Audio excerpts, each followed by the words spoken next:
How to verify age on Google account. First of all, simply open your Google and then tap on your profile icon right here.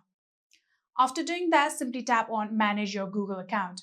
But if it's not the account that you want to verify the age of, you can simply switch the account from here. So after tapping on Manage your Google account, here we'll get to this page, then tap on Personal Info. Then tap on Birthday.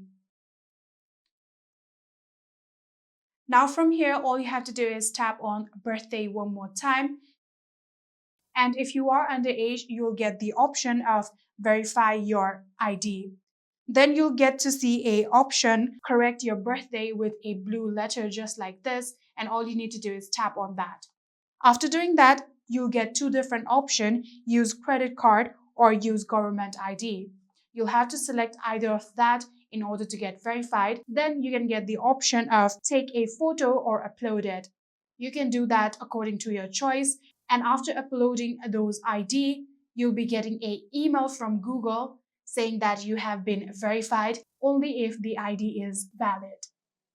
And that is it. I hope this video was helpful to you guys. If it was, please do not forget to hit that subscribe button and like our video. Thank you so much for watching. See you in the next.